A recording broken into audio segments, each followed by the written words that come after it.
Man, probably a fun fact on me is that I like to read. Like I like to read. That's a lost art nowadays. Oh, my great uncle is Jesse Owens.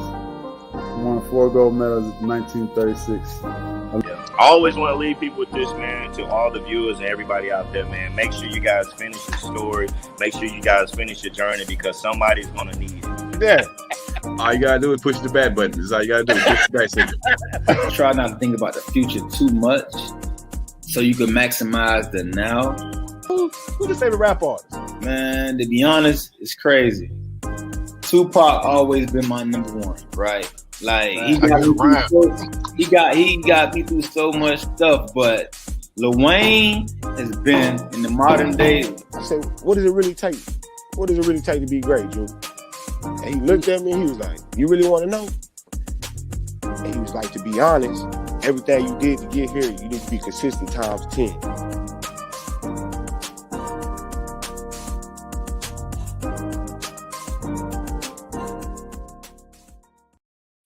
Happy Monday. What's up, everybody? It's your boy, Coach Lee. Welcome to the Play Call Sheet, where we look at yesterday's games, peek into tonight's activities, and give our expert perceptions of it. Appreciate you hanging out with us today. We're back at it like we're mad at it. Let's get the crew up in here that we're hanging out with tonight, as we always bring you that funky, fresh, ready and press. What's up with my man from the Northeast, fellow Cowboy fan? What's up, too? What's going on? Happy Victory Monday. It's a beautiful day in the neighborhood. Beautiful. Would you be mine? Yeah, sorry. Hey, what's going on, everybody? Get the cracker here. It's the Play Call Sheet, man. You know, we got Coach on the left, me on the right. Unfortunately, I spent my time in 31-degree weather yesterday. I'm about to bring this guy on, Rookie of the Year. And I've not seen the Patriots lose since I was able to get into Gillette Stadium, Foster Stadium, everyone called. They haven't lost since I've been born in that stadium when I'm there. Shout out to Will, man, Rookie of the Year. How we doing, fellas? That singular nonsense win and one of the worst games I've ever witnessed in history is the only reason I'm not as mad as Skip today. Hey, man, mad as Stephen A would be on Mondays. You seen the third? Everybody talks about the Amazon games on Thursdays. I physically, with my own was on Thursday game. That was on. Besides all that, shout out to the defenses. Shout out to the position players that did come out to play. Matt, was able to get across because he was at home. Yeah, wasn't that bad. But both past QBs, man. Oh, horrible. Showing I've seen in horrible. Honestly, it was a good football game for like 1930, but it was still a good game because it was a defensive struggle. But yeah, not a game. You know how they say football's better on television? Well, I'm sure that game was because you was there freezing. But anyways, even that game sucked at home too. Doesn't matter where you was at. That game was garbage. Definitely, man. Week 11 and all, man, was. I mean, as football's been this season, been crazy. Best part of that game was red zone. That's where I watched it. Hey, shout out to we see you. Was that Blissful LBLX? Okay, welcome to the party. Shout out to you, fam. Appreciate you hanging out with us. And, what's up, Bump? We good in Boston. Bump's in here. Hey, Bump's in here. That's Facebook. Hey, Bumpy Johnson. it's like screaming, man. F the Cowboys, man. So Facebook says, hey, it's okay, man. I'm gonna let you say it. Before I say it, man. I haven't mentioned yet. I'm chilling over here. Zach Wilson. Whack-ass Wilson. That is terrible. Whack-ass Jones, too. It was horrible to watch. Good in Boston. Hingham is not in Boston, but close enough to the. My condolences to the one person that did pass away today as a car ran through the Apple store. Oh, that's rough, man. Yo, which Apple store? In Hingham. I think. Man, that's crazy, man. I saw that in the news, man. That's rough. Sun anime account. Hey, ain't nothing wrong with that, man. That's fire, though. That's fire. I like it. Yes, sir. Definitely fire, man. But let's get y'all started, man. Just warm y'all up over here. We're going to talk about, of course, we talk about football all around. We got some deep dish news, man, and things to talk about. Aside from me being cornered by two Cowboys fans, I'm actually really looking forward to this show. Mm-hmm. Definitely looking forward to it, and then hey, we're all looking forward to Thanksgiving as well. Oh yeah, bring it on! Mac and cheese. Everybody hearing, you know what I'm saying? If you're going through in the hole with it, if you're doing your thing, you over here now preparing stuff today, But if you, ain't in that type of setting, that's okay, man. You know what I'm saying? Anything to eat on that given day is good enough. So. Coach, you can understand trying to lose weight, but it ain't happening this week. Nah, no, not no time soon. I see you for the New Year's resolution. Exactly. Well, man, as always, we start off by the Monday night game. Mm-hmm. The nice Monday night game is the divisional game that's been played in Mexico City, man. And that's for the 49ers versus the Cardinals.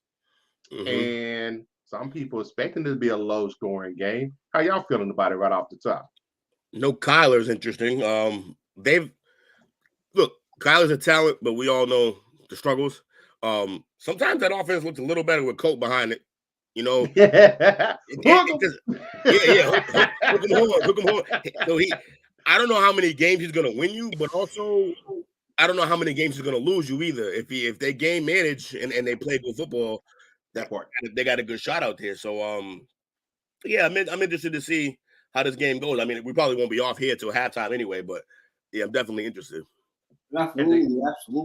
Cardinals up 3-0 right now. A little behind. Simply, like you said, Colt's over there. We all know Colt. He's had some notable wins in his career. If you remember it briefly. Yeah, legend in college. Play your job and do your job. You got position plays to help you through. And I mean, it's not as easy sometimes for the backup, but I feel like Colt got it. If you got to wheel out for a couple games like he's been doing, he should be able to manage that. They're not ready to bring Kyler back. It's the injury series. We don't know. We don't know if Arizona's going to be in contention, you know what I'm saying, when it all is said and done. So, I mean, let's see how it translates. Let's see how this wins. If Colt and New do win tonight, let's see how it translates and how fast they bring Kyler Murray back on the field. You know what I like about quarterbacks like Colt is they didn't turn out to be stars in the league the way they were in college, but they played in big games when they was in college. So that moment is never too big to them. They play in the Azteca, which is like it's built for football, soccer. And that stadium is humongous. There's like 100,000 people in there, something crazy like that. So I don't think the lights would be too big for him. Kyler ain't hurt. He's getting Oh yeah, that war. Everybody's on it. So Kyle was like, I gotta spend a couple extra days at the crib. I take offense to the short jokes. We're gonna keep those to a minimum.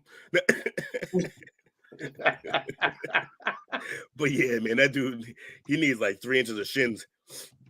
3 inches, man. Minimum. And they said it's a scoring game, but on the 49er side, they're trying to, in my mind, get it together. You know, and this is the time of the season to get it together. This is kind of the time last season where they started getting it together, you know what I'm saying, somewhat. And people expect this team in January to be part of the dance. So what's your outlook on the 49ers right now? Yeah, yeah, it's a great question. I was gonna ask, like, what are we feeling about the 49ers? They have a roster that I feel like shouldn't be my man, same side. Let's do it.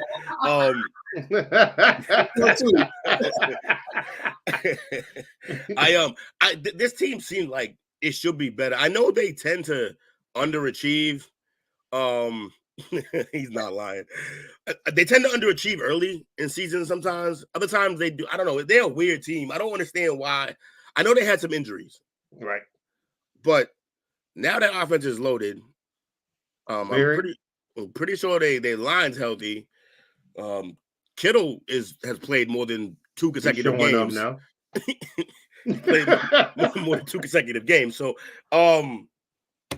yeah, I don't understand why their record is where it is. I mean, are we saying the division is difficult because it's not? The Rams are underachieving. The Cardinals aren't or maybe they are what some people thought they were, to quote the great Denny Green. I don't know why the 49ers are the way they are. Mediocre, serious content. Yeah, they're like that movie. What's the movie? Everything, Anywhere, Everything at Once. They're all of it at once. Like, they're contenders, but they're underachieving. But it's a weird team, man. Agreed, man. Jimmy G, obviously, he came in as the backup into the season. They got a couple of toys. I do like the idea, of them picking up CMC, and they got him along with Debo, same skill set, kind of balances out that offense. Kittle's, you know what I'm saying? He's in between the hash marks and whatnot. They got a lot of potential, but Jimmy G is still that catalyst, I think. When they got CMC, when they got Christian McCaffrey, I felt like they put 20s on a Civic. Oh, yeah. Damn. Good analogy.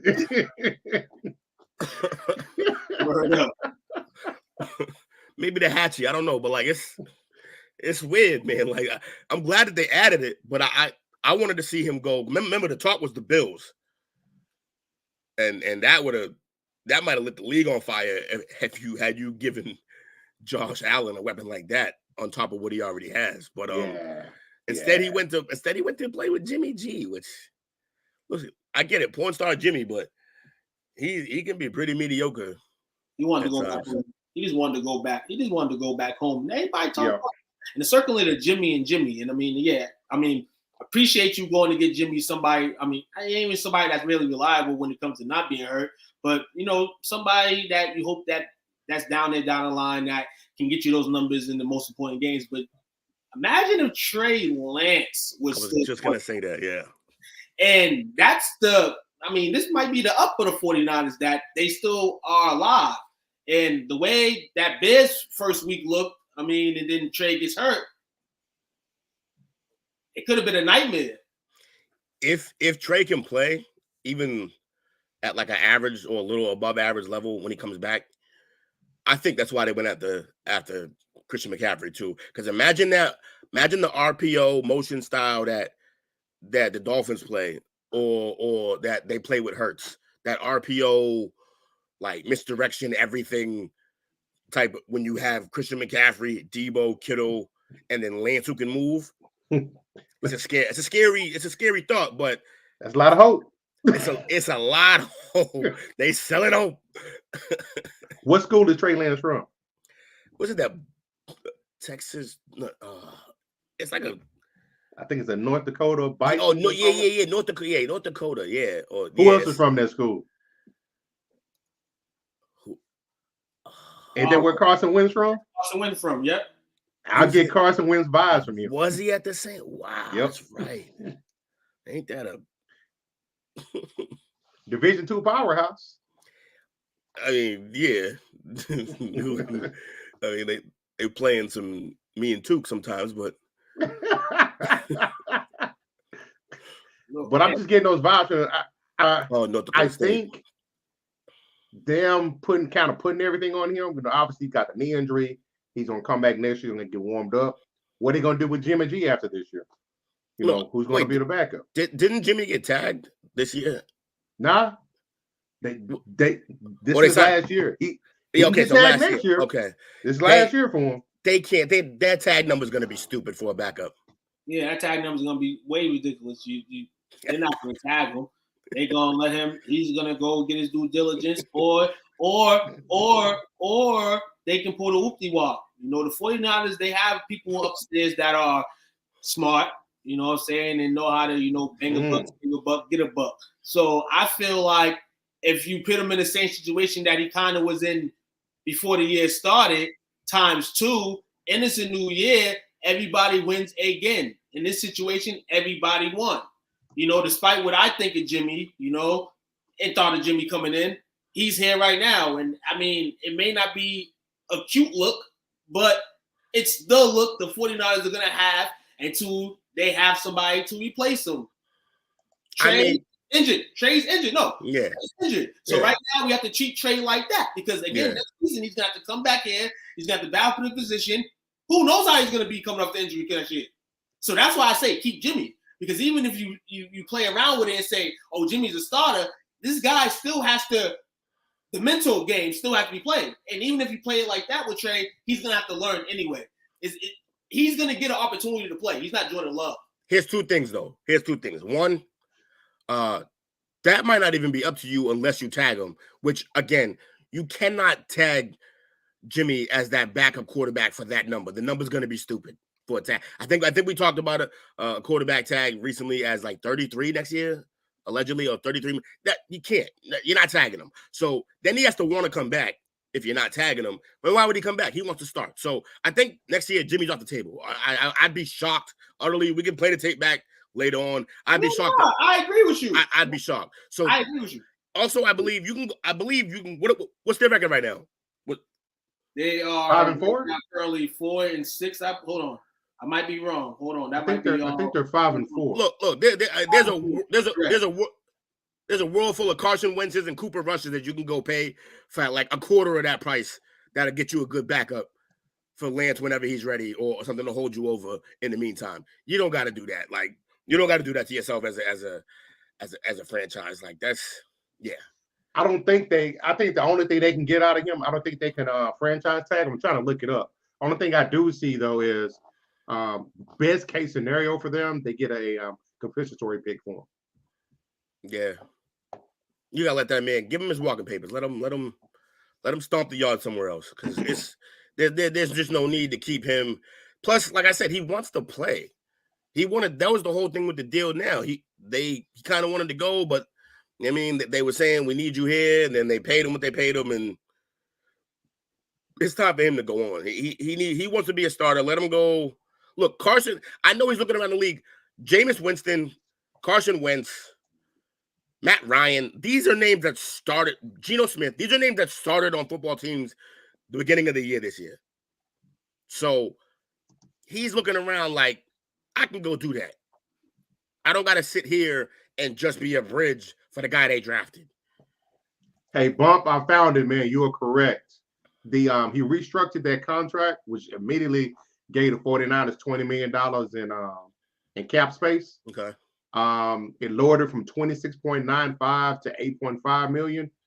And he also has a no trade clause and no franchise tag clause. Yeah, see, he's gone. He wants out. That's the whole reason. That's the reason he gave them the money back, because he's like, look, you can have this money back. Don't play with me next year. I'm gone. Tampa Bay.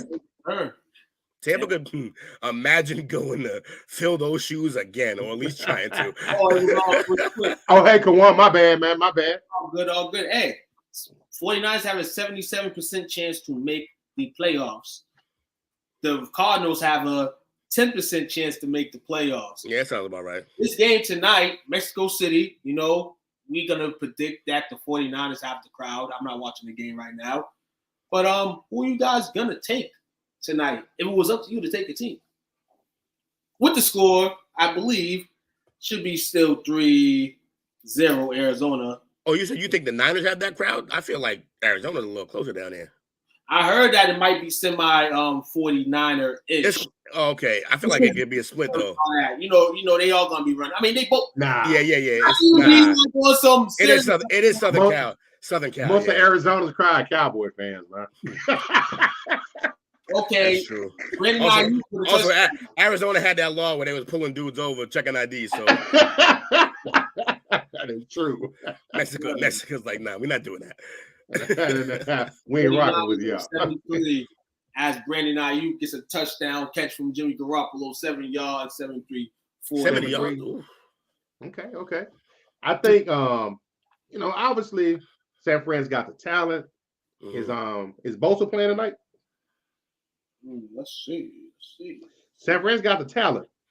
I picked them to win. Bosa is playing tonight. Okay. I picked them to win. Yeah, me too. Oh, yeah, 49ers should win. They got to get back on track. They have to get rolling right now. It has to start right now or it's over. Like, what's the point? If they don't win the division, they don't make the playoffs. Yeah, so they got to do it. Yeah, that's kind of tough. Let's go Seahawks! Baby. And Tu was talking that smack when I was talking Ayuk a few weeks. Yeah. What's his stats since that? Imagine holding a grudge about Ayuk. About Ayuk. Yeah, about Ayuk. You know, we know the real reason. Petty Pendergrass over there. We know the real reason. Hold on. We know the real reason why Jake didn't come on tonight. He didn't want to hear it. He didn't want to hear about this guy, weak sauce and cheese. I'm gonna start calling him.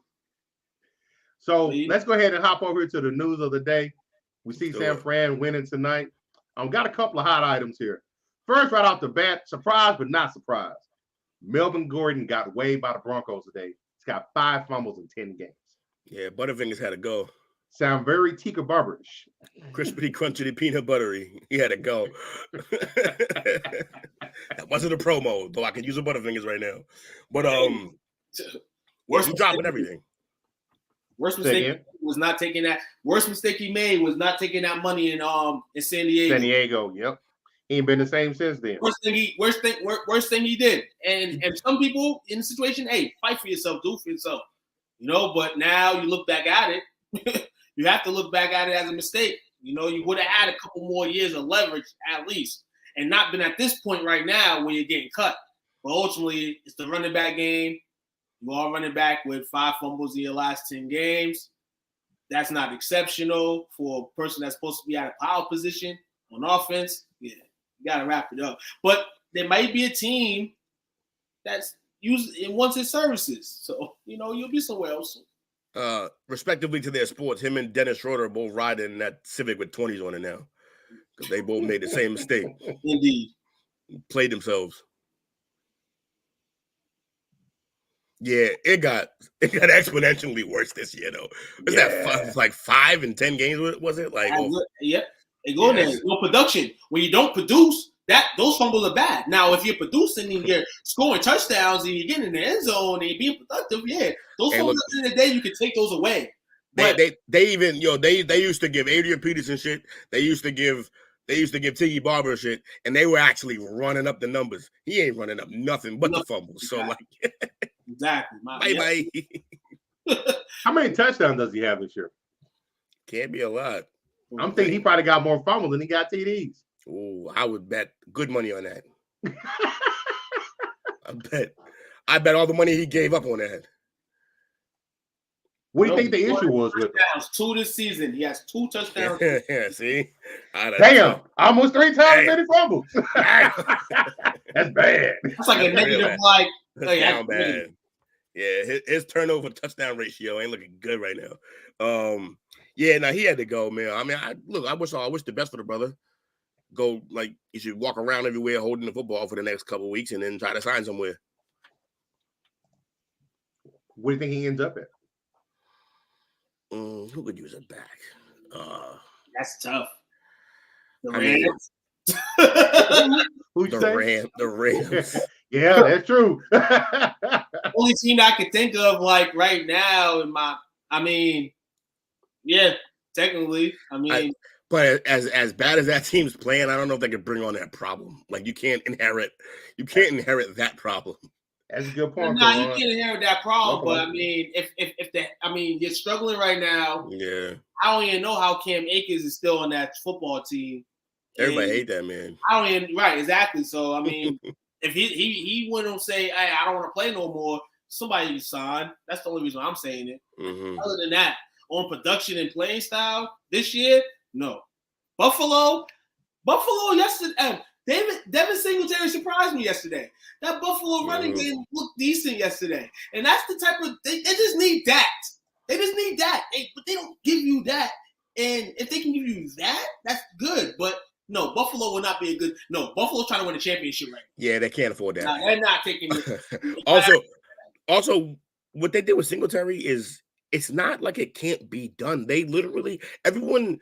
I did like the idea, like I talked about earlier. I did like the idea when they were bidding for McCaffrey, but I even said when that rumor was out, like what for what? Just to throw to him because they don't run the ball. All they have to do is commit to the run, and they just refuse. The Civic with 20s, yeah. All they got to do is at least try to run the ball, and they don't do it. Oh, he's fumbling in the red zone too. Yeah, like right at the goal line. That's true. I know he cost him at least one game. No, I remember that. He fumbled. I think he fumbled twice in the red zone in one game because I saw it watching the red zone channel. And that's the only reason you're going to see it because he was in the red zone. Oh, yeah, yo. It's one of those days, man. Sorry. Wow. So I didn't realize his fifth fumble came yesterday in the overtime loss to the Raiders. In the damn. To the Raiders. Raiders. Hey, that's Bill Belichick. Bill Belichick would do the same thing, man. You got Bill Belichick, Melvin Gordon. Bill Belichick. Belichick would have got him at the 3. No, the just the one where he blew a game, both in the red zone, it'd have been gone. Not bad. You got Unc. Shout out to Unc over here tonight. You know what I'm saying? What was Javonte? The other one was Gordon. Oh yeah, he is right. You're right. What you badging? He out for the season. So. Badge? You playing 2K? Oh, he playing. Yeah. You got the shooting badge on FIFA or something. Yeah, it's they must really want him out of there because they got injuries that hit their backfield, like you said. Williams is out. Yeah. Russ is struggling. So it's like, you know what? Enough is enough. The only good thing about it, because I do have a tiny bit of hate in me, is McDaniel's job safe for another week. No lies told. But I like to see Randy Gregory. How this working out for you up there, man? Randy Gregory. I miss Randy Gregory, but he didn't miss us, man. And that's the only reason I got a little hate for him, though. Yeah, a little bit of hate. He talked shit when he left. The way we basically up in we petitioned for him to play when the NFL didn't want him to play, and then basically say, "Oh, well, I have go burn it." Shout out the bird on the way out. Enjoy that early off season up there. Don't let the door hit you with a good Lord split you. That's right. Second story for news of the day. This one kind of expected, not too surprised. Robert Saleh came out and he's had some harsh words about his starting quarterback, and he's not committing to Zach Wilson actually starting against the Bears on Sunday. Yeah, his job's gonna be on the line if he is, because if you tie yourself to that quarterback and in the long run, the way he's playing, you're gonna have I don't for a new job. I don't blame him for taking the money. I'd have done it. I don't like the way he trashed the organization and the team on his way out. Yeah, but Jets offense doesn't have to be dog shit. That's the thing. They actually have a little bit of talent on that offense. It's not like a lot of talent, but it's good and it's solid. Their line isn't terrible. They look horrible against us. But Belichick can do that to young quarterbacks. Right. He's made a career just eating up on young quarterbacks every week that he faces them. But specifically a quarterback that he gets to see twice a year, who just isn't that impressive. I I mean, he look, their running back room is okay. They got Carter. Didn't they trade for Henderson? They traded for one of those. Yeah, Brees did get hurt. I understand that. And then they got the rookie from last year who's always complaining about getting the ball. Elijah Moore? Elijah Moore. which was crazy because they were going to him yesterday at certain times. James Robinson. Also the other problem. Yeah, James Robinson. Okay, oh yeah, not Henderson. It was James Robinson. Also, the other problem is how he handled the loss. Yeah, he was very nonchalant about it. He wasn't just nonchalant. He was just like, whatever, like just like nothing. He just acted like it was nothing. Like, look, take your lumps, young man. You lost the game, an ugly game, and you played terrible. And he hasn't played good at all in other games, too. There's been quite a few moments in the season where I've seen him, like I said before, passes that should just be throwaway. We're not even talking about, like, a misread or just what you trying too hard for. Like, throw the ball into the stands, live to play another down. If you got to punt. But I'm talking about throwaway balls that have been interceptions. Y'all, this dude has thrown for 1,279 yards, 4 touchdowns, 5 interceptions. I mean, though he's played 7 games this season. He's played 7. My man's out there just taking snaps. Out there just doing that. I agree with Salah. Taking that. Just running. You only so long you can just, keep the dog on the leash. No. I'm taking you off the leash because you are not acting right to be on the leash. You know what I'm saying? I want to kind of let you go. Like, he has to perform. Joey Flacco's behind him. Joey Flacco against the Patriots would have not went for 77 yards. He would have threw over 100 at least. Yeah, and also the division is still up for grabs. So you have to play like that. He's got worse yards than Carson Wentz, man. No. Carson Wentz ain't playing right now. Well. I mean, yeah, that's true. That's why it's funny because Carson ain't playing. But Carson, when he's on the field, he'll at least throw it, and he got some weapons to throw to over there. But I digress.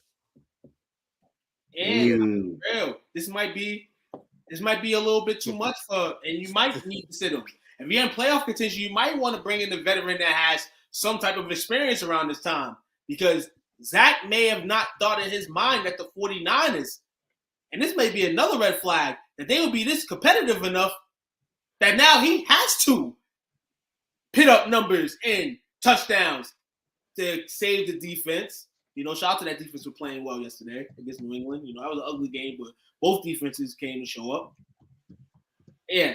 And then the way he talked about it, like, you know what I'm saying, trying to throw it all away. Nah, man, you lost the game at Foxborough in November. Like Will said, division's getting real tight right now.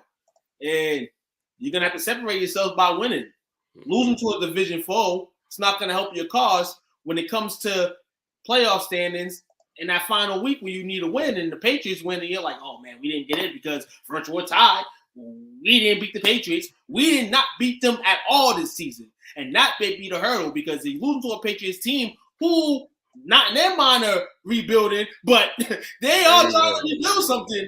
Yeah, it sucks because you're rebuilding too, and you got overlapped and overhyped by being in this position, and your quarterback's holding you back. They didn't just lose a divisional game. They lost a divisional game to what, in my opinion, a team they should have beat. A winnable. They lost a winnable game against a team they should have beat. But there was a stat. They didn't get the ball past their own 30. No. Unless there was a flag on the play. Like, literally. Until, like, the fourth quarter. Literally. Like, it was something crazy like that. No. Like that. Well, that's unbelievable. It was like 2.8, inches of play. Like, and looking at the game and being like 11 yards at halftime. 10 yards is very short. Wow. I'm saying, like, it's terrible. It was the paint dry bowl. So what do you think about? So I don't know if they had a chance to look at any of the pregame stuff tonight. There's a little bit of a tense interaction between Booger McFarland and Steve Young. RG3 sitting in the middle, and Booger was pointing out that the reason why he's performing to this level is because he's never really had to be held accountable for anything. Because he said he grew up with money. And he feels like now you expect for this guy that probably never had accountability in the past, all of a sudden on the biggest stage. Who's Zach Wilson? Yeah. All right, two things about that. One, Okay. Booker always want to make something about race or class or money, like, or he always doing that. I'm not saying he's always wrong, but that's his go-to move. Now, and two,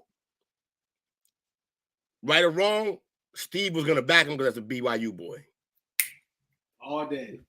Steve was gonna back him because that's a BYU boy. So that's honestly, exactly what he did. That was literally a battle of two people I least want to hear either argument from, because both of y'all are biased as hell in the exact conversation you're having. I'm upset. He has not been held accountable. It may even be true. It may be true, but yeah, it might have been out of the scripture. But like you said, Booker's gonna go. You know what I'm saying? And Booker show once a week, so you gotta let everything go. It's true. You gotta let everything go. So you gotta make the money. Be accountable. You gotta be accountable. He was at BYU. He's the quarterback of a college team. You're a draft pick. You're not gonna be held accountable. You're gonna be getting your roses until you go to the league. You've gone into the league. Now you're where the big boys play. You know what I'm saying? WCW slogan. And you playing like WCW right now. Before Vince McMahon bought you out. So what you need to do is step into that, attitude era. Yeah, attitude era. Wilson, SmackDown. Attitude. When he's on interviews, he doesn't have an attitude. It's just still like a puppy face, like a smile. Like he doesn't have an attitude yet. And I mean, hey, this is what you took the Jets, so you're gonna have to deal with it for a little bit more. Yep. It's coming to a point where you're finally realizing that. The only credit I give got it or he don't. The only credit I give to Booger in this particular case was, at least Booger didn't just randomly say this. He said it after we saw the press conference on how Zach acted. Exactly. So I give Booger that. And Steve gonna ride with his BYU. He'll defend the quarterback. He'll defend the quarterback from BYU to the end of the earth. So yeah, it's a tough conversation between either of them. Well, I didn't catch what did RG3 say, getting stuck in the middle like that. RG3 is just sitting there like. I wish the RG. I like RG. He's colorful, like real, like goofy at times with his commentary. Sometimes I wish he'd step up a little more, because that was a perfect time for him to give a very poignant and honest opinion in a situation where he actually could speak on that, having been a quarterback, where he got drafted. Didn't they draft Kirk on the same squad as him? Like Kirk in the 4th round that year. So they immediately undermined his pick. Mm-hmm. And then I won't say made him play, but the pressure they put on him. Yeah, put the pressure on him. Put the pressure on him to play hurt. Then he gets hurt. Never the same. And you're talking about, like, Kirk got his money. You talk about who's being held accountable and whatnot. And then I made this point earlier this year I think it was in the chat room, where I said, why is it that certain guys like Geno, not even just Geno, but there's guys like Wentz out here with multiple starting jobs playing the way he's playing, and RG3 is on television, when he recently tried, like, he could still physically probably go. He could play, but I know he got some injuries and stuff like that, but he was still trying to be a backup for a while there, and he never got that second chance. Oh, it was Mariota that pissed me off. Why is Mariota playing with Atlanta right now? And you know why? all of that. All the arrows point towards that. Yeah. So we all know why. Exactly, and that's got to be corn, because he said the same thing on the post when I made it. No, we know some people don't hit that red dot, but we know the people who hit that dot, and we know why. No doubt. So, third story for tonight. We got This one hurt. Kyle Pitts. It's my diagnosed guy, with a torn MCL. We just talked him up yesterday. It's my guy, man. I'm a Florida Gators fan almost before anything, except for like the Patriots. Like Gators, it don't make no sense. I ain't never even been to Florida, but I've always loved that team since I was young. And man, circling back to what I just talked about, bum ass Mariota My brother. Bum ass Mariota been missing my guy all year. Either overthrowing him or just not seeing him. Hanging him out. Hang him out to dry. and now he actually hit him a couple times this game. And my guy gets his MCL to him, man. So honestly, I said a significant right knee injury. Yeah, I read MCL tear. So that's actually, it's bad, but it's not as bad as it could have been. His rehab will be it's not as long as the rehab as the ACL. He's getting surgery today. 5 weeks is the minimum. He is a freak athlete, so by all means, he could be on the lower end of that going. But honestly, he should sit that out. If I'm him, I get that surgery, I rehab, I come strong next year when I got a way better quarterback than we're doing this now. Oh, this dude right here, he had a great year last year, and despite all that, he had a touchdown. Yeah. A touchdown. So the QB's the problem here. Yes, shut. It's time to start the rook, man. Shut it down. Force Atlanta to go get a QB. Yes. For a top pick. Yes. That's to demand you the football and get you what you want, and that's the end zone stats. Preach. You know, 2 touchdowns in 10 games this season, 356 yards, 20 receptions. Your tight end, a top tight end, potentially in this league, should not be low like that unless he's on the shelf and he's been playing this year. He's been playing. And injuries are all bad, but this might have been the best thing that happened to him. Yeah. Take the rest of That's a valid point. Take the rest of the year off and make your team get an actual quarterback. And not even targeting whole games with 2-3 targets. Like the dude Mariota's blind. Then they get in the red zone. Now here's the thing: there's one misnomer that a lot of people don't talk about. I have been watching when they get in the red zone again. Okay. I watch a lot of red zone.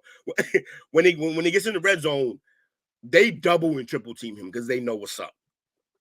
And then this year, Drake London's been getting a lot of those touches in the red zone. Okay. They did draft Drake London, 6'5" receiver out there. Who is a red zone threat too.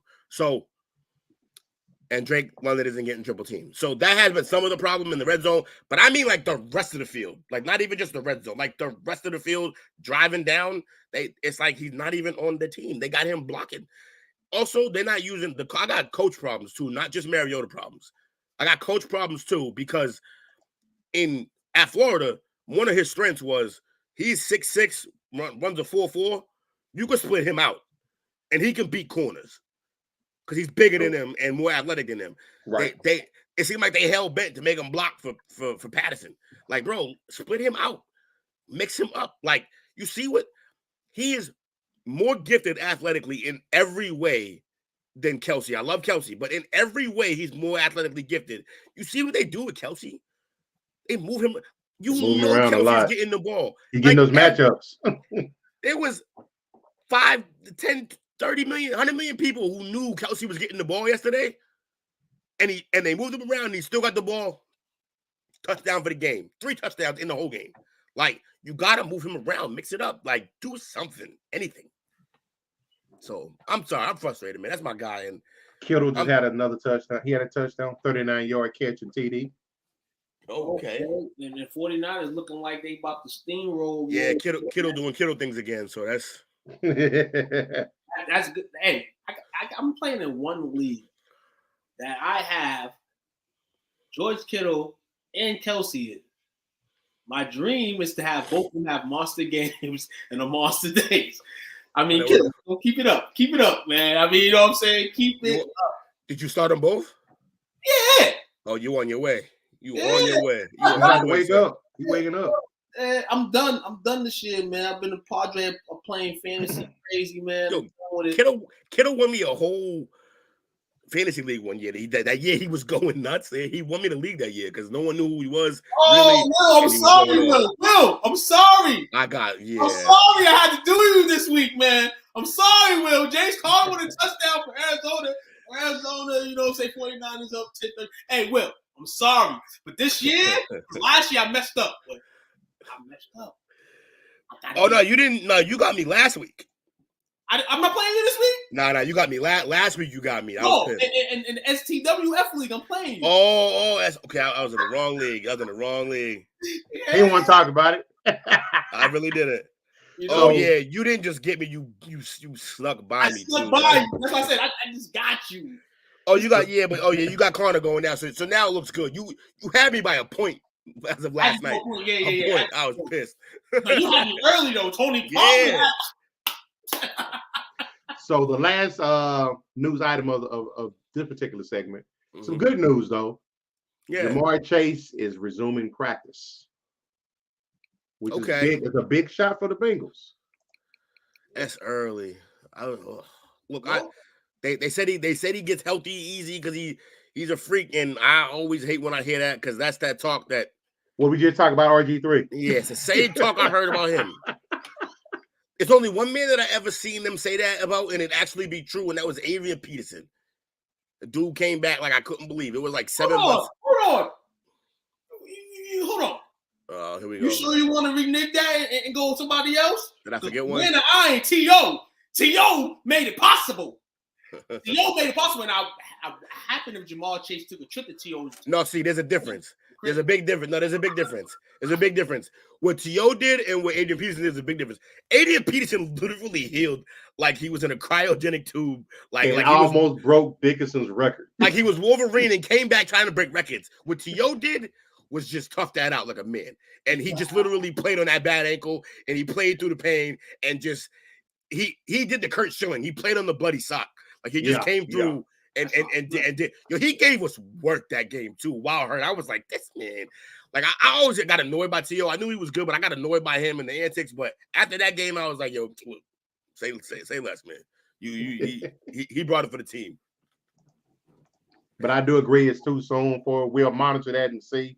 Hopefully, he gets a chance to heal up. Significant injury, but we're gonna see how it's gonna be, man. What's their record? I mean, no. So what's their schedule? Rest of the schedule look like? Because I'll call this right now. So the Bengals, the rest of them, see their schedule. Cincy. I'm supposed to be the stat guy, but I hate Googling. I got to pull it up here. Let's take a look. They have Arizona. Let me see. Thank you, Quick. T.O. was the first freak, but AP is a monster. Definitely right. AD was a machine. They got at Tennessee, Kansas City at home. So Tennessee's next, right? Yep. All right. Well, he's not gonna be back for that, so you got to try to win that without him. Kansas City at home. I still don't think he'll be back for that. Cleveland at home. You don't need him for that. At Tampa Bay. At New England. If you're gonna push him, maybe for the Tampa Bay game, because you might need to win that game. If he's gonna push it, if he's down with pushing it and coming back early, then that might be the one. Because, like I said, Tennessee, he's not gonna be ready for that. You're gonna have to try to win that game without him. Same thing I feel about the Kansas City game. You gotta take that loss most likely because Mahomes ain't playing with y'all. And then Tampa and New England. And New England's interesting because defensively we got a good team, but offensively we can't do anything. Home against Buffalo. Shit, they need him back immediately. This is crazy. And home against Baltimore. Oh my God. The rest of it, they might have like one of the worst schedules on the way out. Yeah. They might want to pack it in for the year. Just call it a season. Woo. Those are some brutal games. He's gonna have. They're not gonna just need him. They're gonna need him to be Jamar. Oh nah, yo, be real with you. I'll be real. I would not be shocked. Yeah. I was a guy that said this season may be over. This season definitely over. I don't think they're gonna make as much. That schedule looks bad, man. Yeah, I wouldn't be surprised, and it may be crazy if they play him against Kansas City. Yeah. They play him because that might be as early as it needs to start for the winning because that schedule is brutal at the end.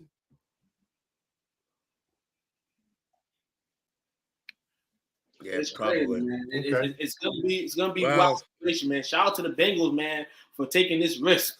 This is definitely gonna be risky. You know what I'm saying? Yeah, Tampa might be out, but that don't mean that they ain't gonna play. That's true. It's Brady. Let's get this first break for the night. We're going to come back and hit them across the head with the division talk.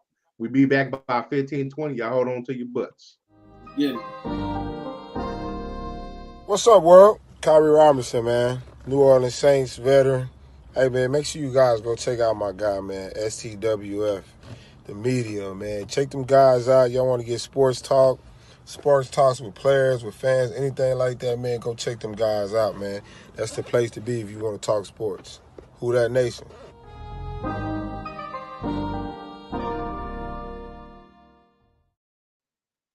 Welcome back to the Play Call Sheet. Appreciate y'all hanging out with everybody.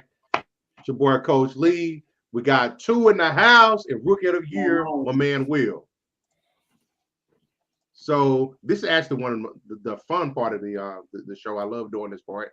Let's hit these division standings and see the best and worst division in the league as of right now. We start out with the AFC East.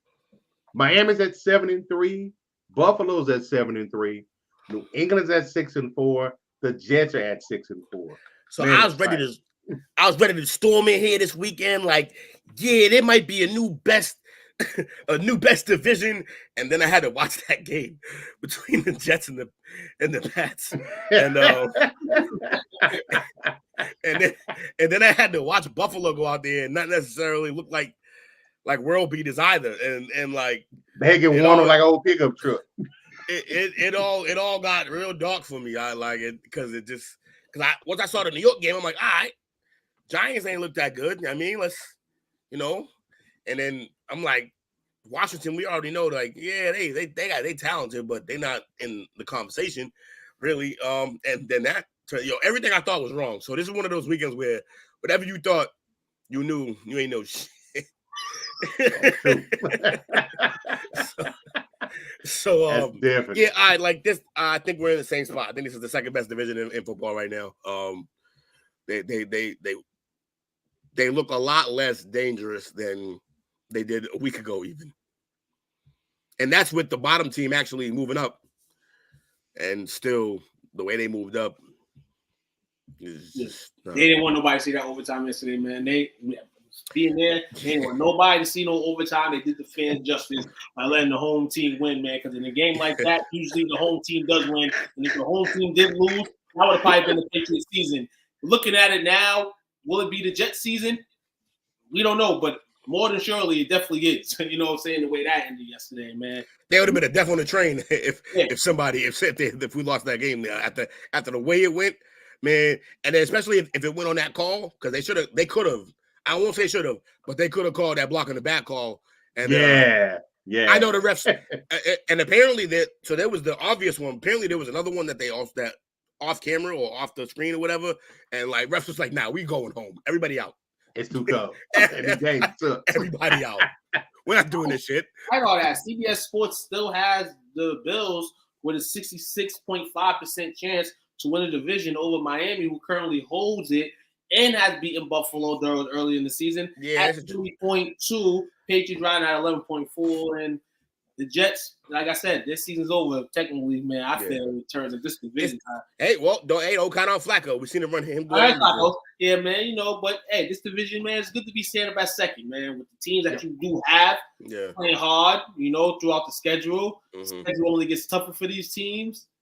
They're gonna have to play. I mean, the Jets and the Patriots don't play each other no more. They got their series out, but they still got to see the likes of Buffalo twice. They still got to see Miami one more time. So good overall win for them yesterday. Their confidence, even with their QB not playing great, I don't love who my team stands, but I do enjoy the fact that this isn't like the years where it was just Tom Brady beating the piss out of everybody else in this division. So it's a much better division now. Fun to watch. Other than the aforementioned Jets Patriots game. I'm happy. It's a good division, second best in the league for sure. No doubts. AFC North, Baltimore's at 7-3, Cincy's at 6-4, Cleveland's at 3-7, Pittsburgh's at 3-7. 3-7, and Tomlin is in danger of his first losing season ever as head coach. They're not going to win enough games to turn that around. So definitely his first losing season. That's top heavy. They top heavy, obviously. Mm-hmm. And as we just went through, that division looks like it's only going to produce one team, and that's the Baltimore Ravens, because we just laid out the schedule for the Bengals, and it's not looking good. Unless they turn up. Unless they on that 49 and turn up. I mean, we could say that this team they were better last year, but this is a team that's going to have to look inside themselves and see if they can get there. But like you said, Lamar and the crew, it may not be ugly, it may not be cute a lot of weeks, but definitely grind out football. They had to do it at another stage yesterday against the Panthers. I'm just the grit. Who is he throwing to? Yeah, who is he throwing to? And that's always the question, you know what I'm saying? But more this year is, what is Baltimore going to do for him? You know what I'm saying? And it seems like they just continue to do what they do. And Lamar, being a standout citizen, is just going out there and continue to play the game. There's no shade of a hash mark in his game. There's no shade of shading points, anything like that. Wouldn't be in Lamar's IQ, but he's playing for a bag. He got it. He better on himself. He's playing for the bag right now, and that's what he's playing for. And I'm just happy that he's going out there and competing. Those games in which the Ravens lost that they should have won, Ravens should be undefeated right now. I just undefeated right now. You know what I'm saying? I just hope we don't. Look at this. Hold on. The NFL would never let it happen. You know what I'm saying? We know why. Conspiracy theory. But This has been conspiracy hour with Tuke. They're playing football. And if I'm taking a quarterback in that division, you can take Joe Burrow. You can take Home Alone, Macaulay Culkin, taking Lamar Jackson. Yeah, something's got to give. I mean, he's betting on himself. I hope he doesn't get the Gordon or Schroeder treatment. I hope he gets his bag.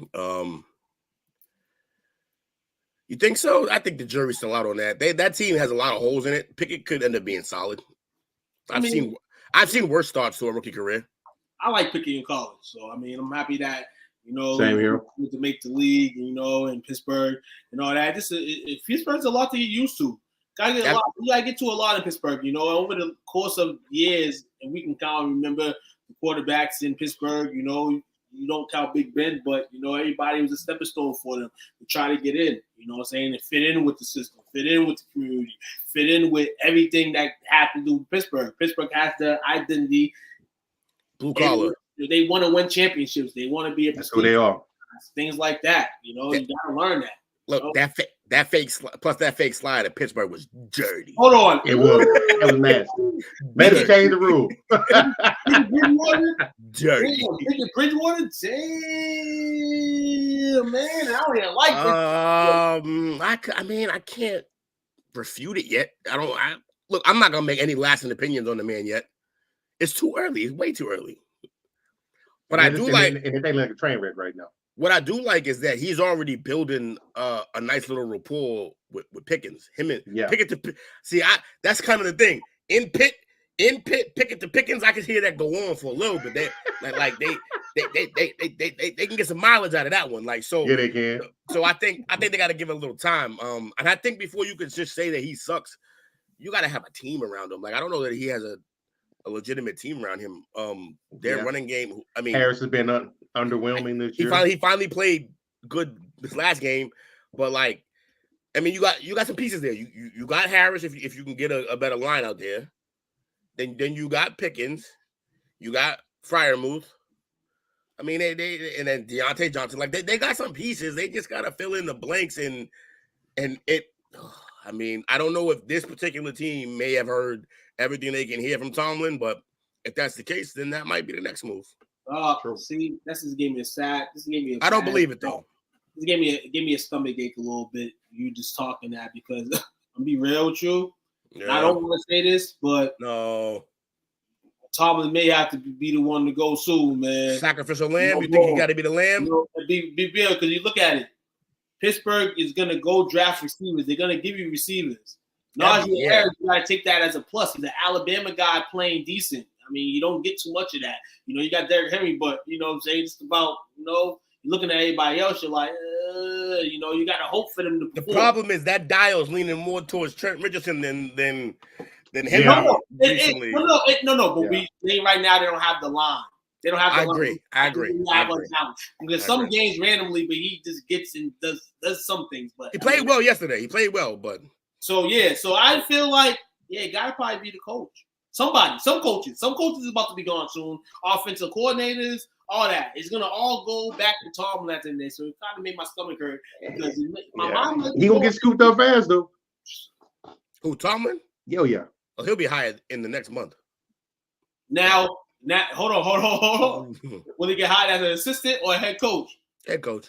He'll get the job. I think he's hired a head coach. He'll get the head coaching job. Maybe even somewhere like Arizona. Hold on. Will he be on top of the Rudy rule? Or I gotta follow the script sometimes. Now, it may be easy for him to go get a job because he has the resume. His resume is long. Look. They gave Lovey a head coaching job this year. Let's move on. Chip Kelly, let's move on. I'm just saying they gave Lovey Smith another head coaching job. Let's just. If it was him and Chip Kelly, who get chosen? Depends on the team. It should be Tomlin. No, until I prove he can't do it. That's sad. No, that is sad. It is sad. It's sad, but it depends on the team. Because of the system. That is sad. Yeah. That this man. That's what I'm saying. He got a trophy. He got a Lombardi. Yo, it's great. We got the AFC South. Tennessee's at 7-3. Indy's at 4-6. Should have won yesterday. Jacksonville at 3-7, and Houston is at 1-8. Tennessee got this wrapped up. Wrap it up. Yeah, wrap it up. You know what I'm saying? Wrap it up. I don't see any of these other teams making spontaneous comebacks. You know, the Colts seemed to be on their way yesterday, until they blew the game. You know what I'm saying? So I can't give no confidence no more in Indy. I tried to for multiple weeks. I can't do it no more. Mike Vrabel, Tennessee, the division is yours. To lose. They have Cincinnati.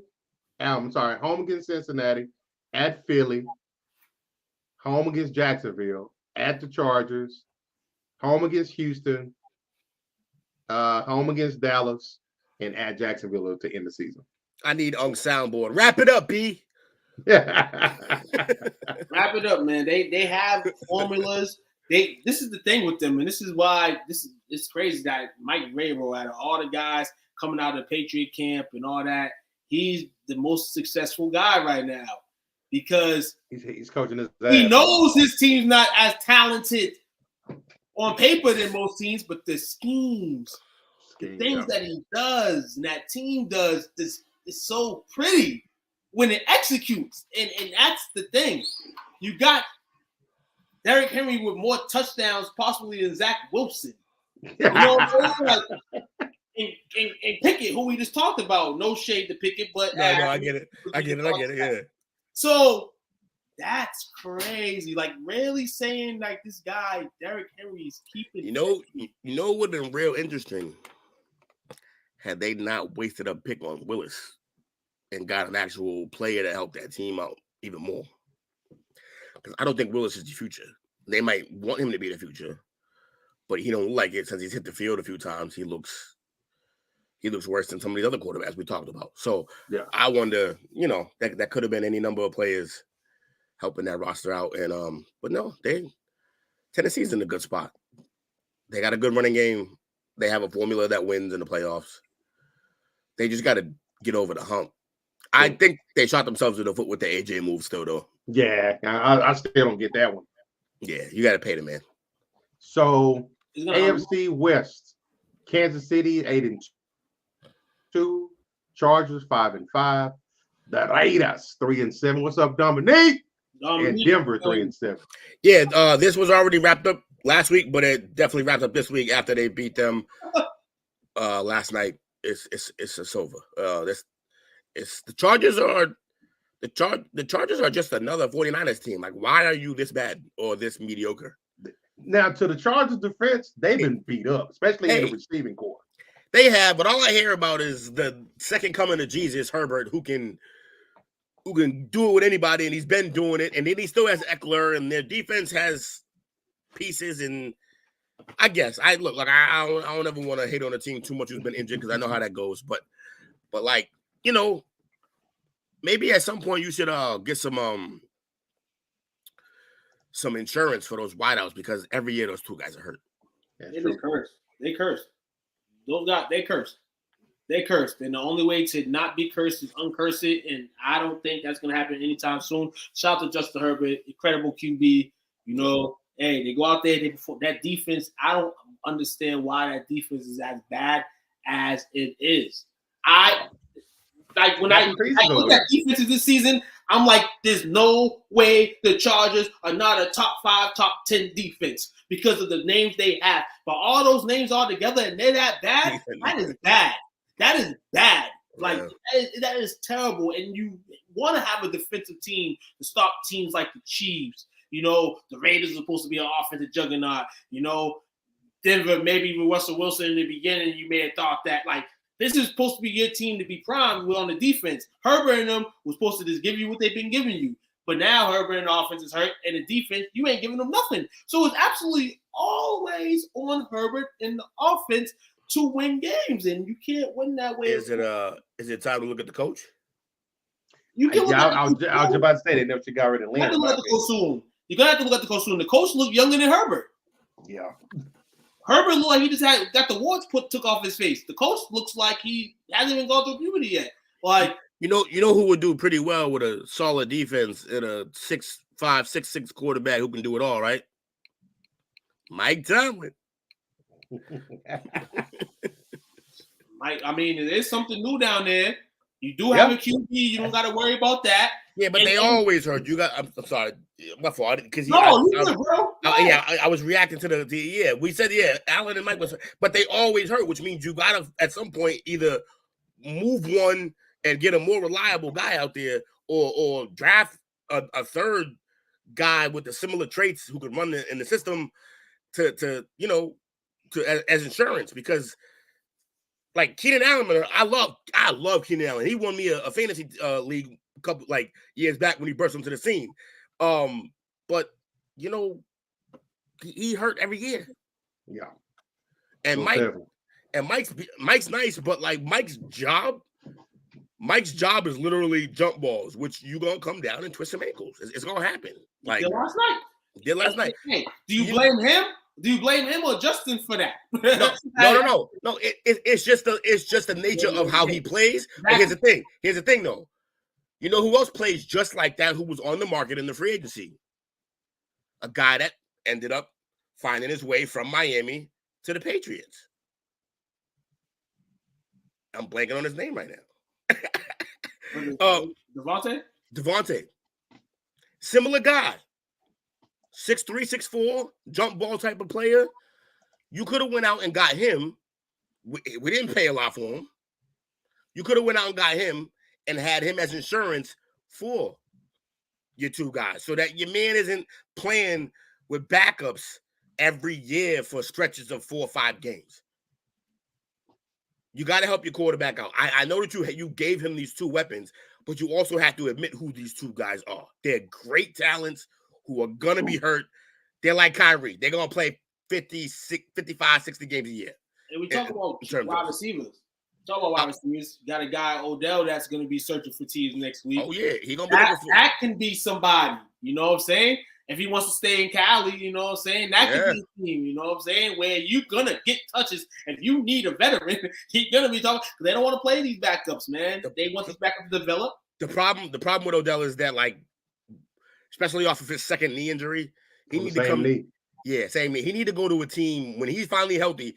He's gonna need to go to a team where he's like the second or third guy. He can't be. And with those 2 always hurt, he's gonna have to be out there number 1 in it. Like, you don't want to put him in that spot. But I agree. If they all healthy, that's a hell of a spot. And maybe him getting touches keep them from getting hurt again. They're the glass men. After Sunday, he joining the Cowboys. Nah, he wouldn't play with a real quarterback. Good segue. NFC East. Philadelphia at 9-1, Cowboys at 7-3, Giants at 7-3, and Washington at 6-5. A respectful 6-5. I feel vindicated from my Super Bowl pick last time we did this, because this week I feel like Dallas separated themselves. I think Dallas separated themselves. I believe Philly. I heard it a couple times and I wasn't so sure on it, but now I believe Philly could easily be a one and done in the playoffs. They're dismal against the run. They're abysmal against the run, and also as good as AJ and them are, Hurts isn't, and so that passing game is easily stoppable. You get the right defense out there, especially in the playoffs where things tighten up, and you gotta make those throws, like the window throws. That's not his game. That's not Hurts' game. People are catching on. And then he said it. Remember, we had the whole conversation. He said it. Coach said it, which we thought was dumb. And even though it was dumb, it was kind of right. The playbook's out on them. Like, we know how to stop what y'all doing. So yeah, I'm starting to. I'm out on Philly. I was never really in on them, but I'm out. At 9-1, I'm out. I'm out on Philly. I'm out. Yo, be real with you, man. My Cowboys, man, they gotta. I gotta see more.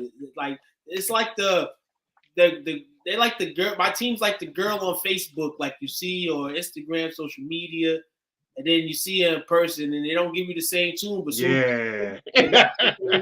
my Cowboys yesterday, the way they looked offensively, the way the ball was moving, the way Dak was looking in the pocket, looked real.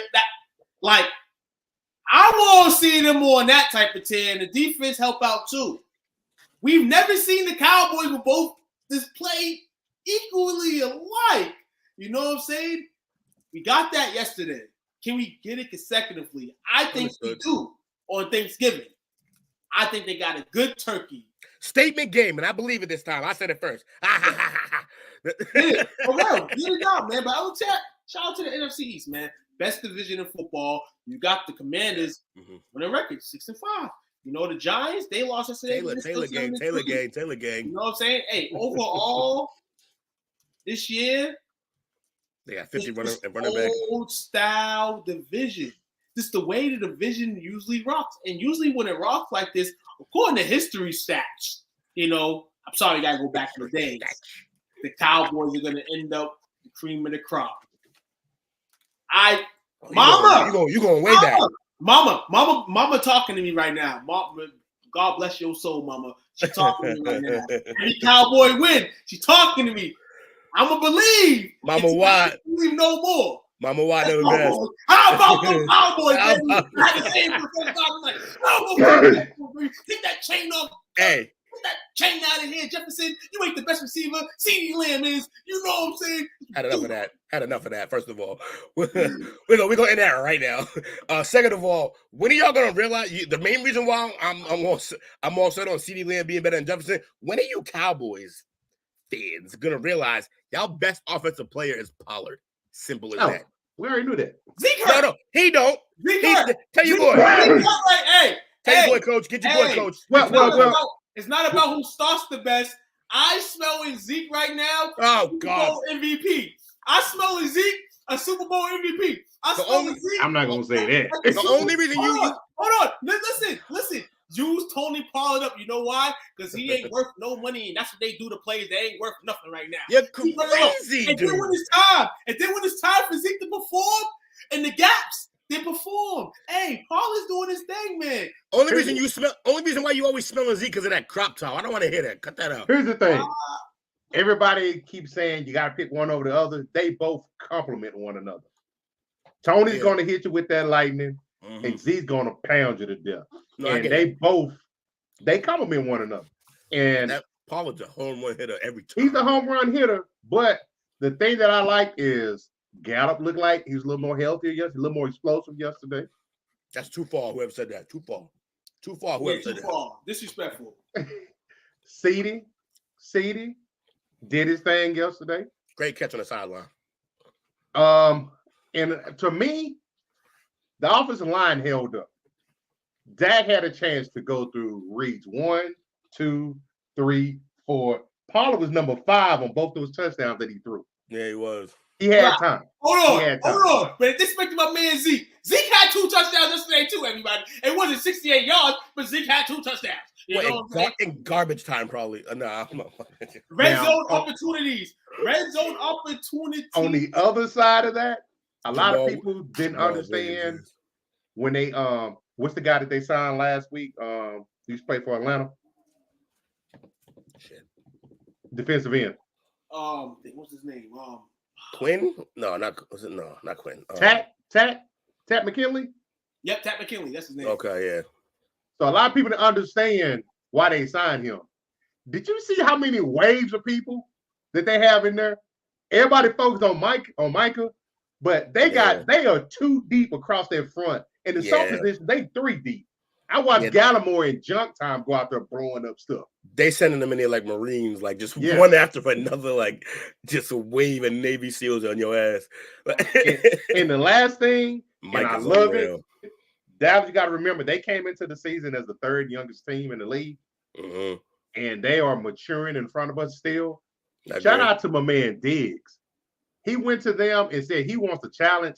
He wants to travel with the number 1 every game going forward. I was hyped for that, and I was super hyped that he started it with Jefferson, and he played a game. He played himself a game. Now, to be fair, it's real easy to play corner when Micah Parsons is in your pocket. Your quarterback's pocket all day. My man Micah was wearing Kirk's pads. That shit was crazy. And also shout out to the young boy Micah, who called himself out last week for not getting any pressures, and then in the first drive, forced fumble on that ass. So like, man, I love me some Parsons, man. I see the modern day LT, man. That's Lawrence Taylor, just for this era. He's not as mean or not as much crack, but he crazy, man. He a beast. We appreciate it. But one thing the fans got to remain to do, the haters got to remain to do, is keep hating. Keep hating, because I love when y'all hate, because it shows that we don't need to We love hate. We don't want people saying no. The Cowboys. No, not you, Will. In general, people. But I got Cowboy hate. Not you, Will. I love everything you say. I'm talking about the outsiders. They ain't on the show right now. You know what I'm saying? The people ain't support. Keep hating on my Cowboys. Real talk. Keep hating on them. It's 2022, baby. At some point, we're gonna be hosting the Lombardi, and I'm gonna be here. I love Diggs. I love Parsons. And I love Pollard, and I love to hate the Cowboys. Don't worry, I got plenty of hate to spare. Tell us you love Zeke, Will. No. You're gonna have to win a playoff game for me to say that. All right, this is why I didn't want to talk Cowboys. I energized last night still about the victory, man. So let's go jump to the NFC North. NFC North, we got Minnesota at 8-2, Detroit 4-6, Green Bay 4-7, Chicago 3-8. Minnesota looking like Drago right now after he got snuffed. He can bleed. And not just bleed, like he got smoked. Like now, to their defense, I believe 7 of their victories all came by 1 possession. Yeah, and now we know why. They're not that good. And they got a differential of the year, a point differential of a -2. I was gonna say that, the negative point differential, while being 8-2, that has all that has one and done written all over it. Kirk. You best believe it. Yeah, and they ran into a bus yesterday that was pretty mad that they lost the week before, man. So Minnesota had it all coming to them. Yeah. You know, and they're still up in hills in this division right here when it comes down to it. Like you said, Kirk at the end, and Minnesota may be one and done, but I think a step for them is winning this division and stomping this division for the next few years. Except it's not. Look, I agree. Except not this year. It's not even impressive to win it this year. That's the worst part about this whole thing. The worst part about it is that they actually had played well.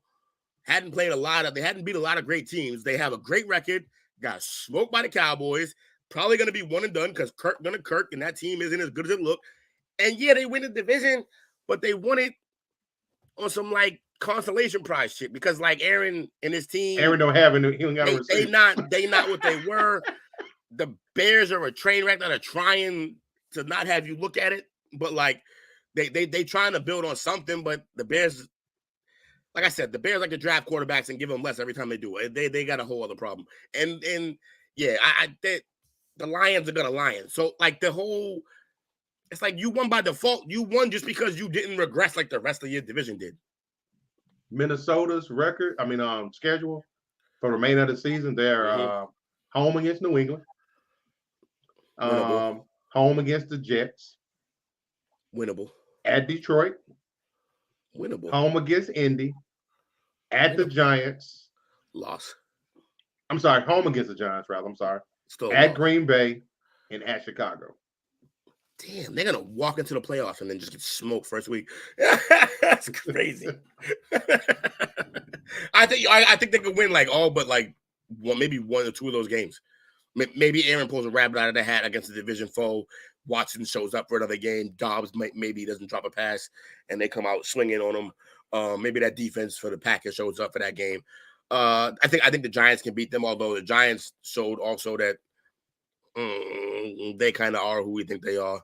But I think they could win that game. Maybe those are two teams that I could definitely see a lot. Maybe New England goes in there and actually really defends well, but then we have to score somehow. So if Mac plays like he played, then that's a loss for us.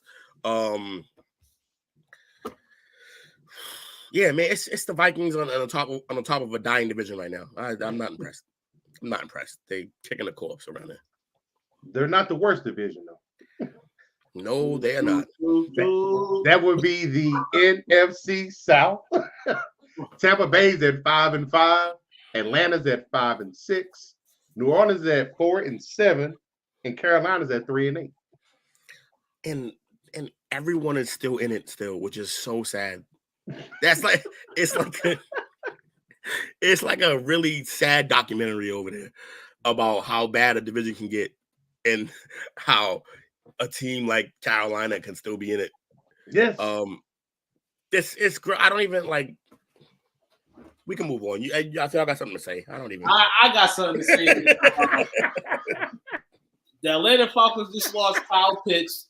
You know, they had hopes to win this division, and now they can live with the reality that they are a lottery team. Well, not a lottery team. Well, the whole division's a lottery division. And one of them was going to end up not a lottery division. Or what happened now?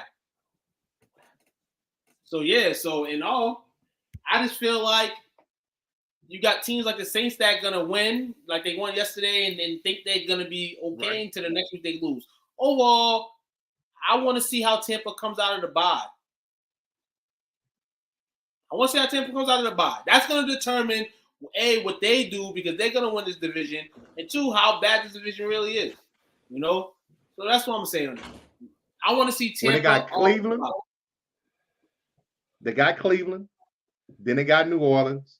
They got San Fran, Cincinnati, Arizona, Carolina, and Atlanta. We're still talking about Tampa? Yeah. NFC West, the last division. We got Seattle at 6-4, San Fran at 5-4. That they're going to be 6-4 after the night. Arizona at 4-6, and the Rams at 3-7. Rams season's over. Been over, but they lost 4 in a row. We'll see how the second half goes for Arizona. They still have some percentage hopes. But I mean, obviously here, you know, the two teams that deserve to talk, Seattle and San Fran, because of what they were able to do last year. And that's the only reason why I think they're worth some talk, because they were in the Super Bowl last year. But overall, Seattle off a bye week, similar to what I said about Tom Brady and the Bucs. I want to see him off the bye because ultimately depend the division and how Seattle fares the rest of the season. This is going to be very interesting between the two top teams. And they got to play again. Did Seattle already beat them? They did. They did beat them. Yep. So, so in respect, Seattle beat them 27-7. So in respect, that's no. I take it back. They beat Seattle 27-7. Okay, they beat Seattle 27-7. So Yep. yeah, that's going to determine the 49ers if they can beat Seattle. Then let Seattle win these next couple of games and then they play, then Seattle wins. That's going to be a shocker to the NFL. That's going to be a shocker to Russell Wilson over there, let's riding in Denver to see Geno Smith over here. You know, Russell Wilson could have stayed in Seattle. He wanted to. He wanted him. This division is underachieving so bad that I kind of just want to see Seattle win it. And they may, because I'm looking at San Fran's schedule. They're up 17-10 right now, but they have New Orleans at home. They have Miami at home. They got Tampa Bay at home, at Seattle, Washington at home, the Raiders on the road, and Arizona at home. So I can see them possibly. I can see Washington probably beating them. I can see Tampa Bay probably beating them. No, in Miami. Tom Brady gonna bust Jimmy G down. Seattle about to strap in, y'all. I got Seattle winning this division. I got them going. They gonna win this division and they gonna win some of these games, man. Because I think they game travels well. I think they about to step it up another level. Seattle. I think Seattle got a young team, especially defensively. I think they about to show out a little bit. They got the Raiders next. They got the Rams. Win. They got Carolina. Win. They got San Fran. Close game, probably a loss, maybe a win. Then they got Kansas City. Loss. Then they got the Jets. Win. And they close with the Rams. I see one loss in there. Yeah, I see one guaranteed loss, and they probably split with the Rams. Yeah. They played, they probably split one of those. You see one, hold on. Y'all see one loss? They're going to beat the Raiders. They're going to lose to San Fran. They're going to lose to Kansas City. That's two, fine. Okay. They're going to lose to Kansas City. And I'm going to be real with you. The Jets going to get them? They're going to lose one of these games to the Rams. That's fine. They can lose 3 and still be in a great spot. Yeah. And they might lose against Vegas this week. No, they're not losing to Vegas. And if they do that, that'll put them at 10-7. And I think they only lose 2 of those games. I think they lose the Chiefs one. And what was the other one we said for sure? Who was that? It was Chiefs and San Fran. Yeah, the Chiefs and San Fran are probably the ones they lose.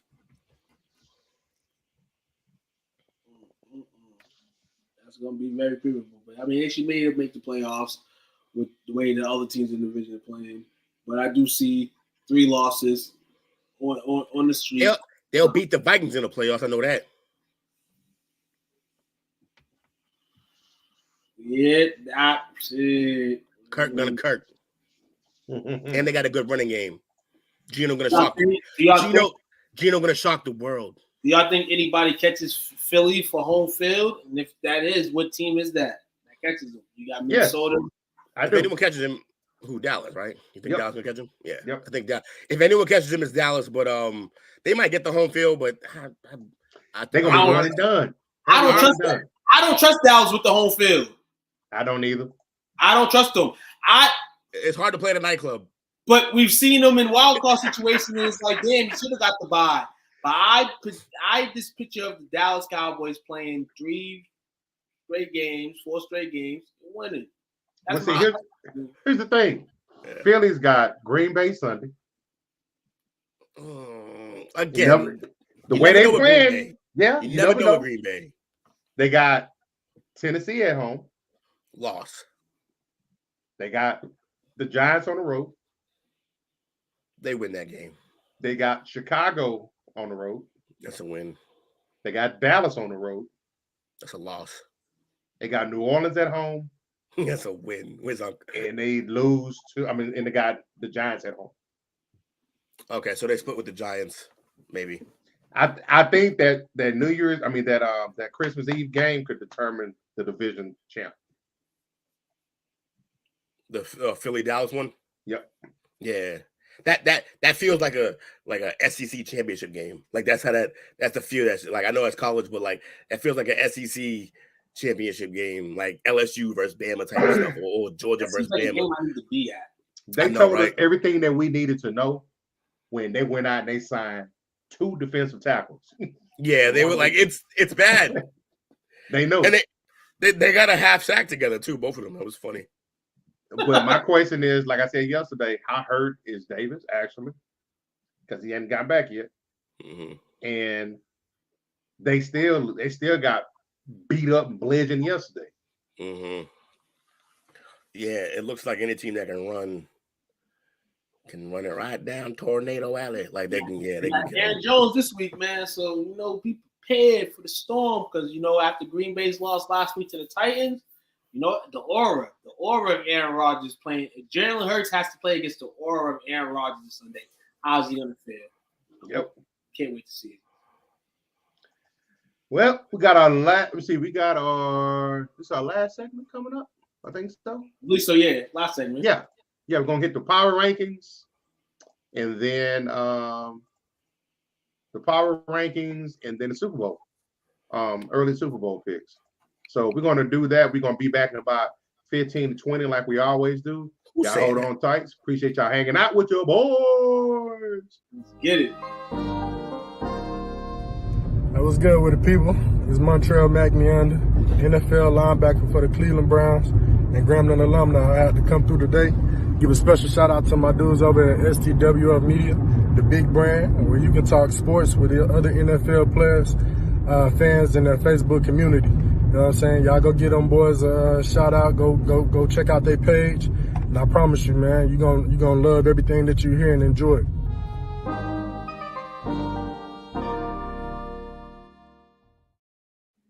Yes, sir. You want to know who that was? Yeah, I think that was Quan probably. That's the one. 49 is stomping on the Cardinals, man. Another touchdown. This time, Deebo Samuel goes to the crib, 39-yard rush. Yeah. Appreciate it, Deebo. They give everybody the ball tonight. You know what I'm saying? I mean, Deebo is everybody, but that team, now they got a squad. Oh, that's nice little reverse, too. Oh, they took a ranch. Great blocking, pull block. Yeah, that was easy. Yeah, to that comment, yeah, you know that's why he LOL at the end, because you know me.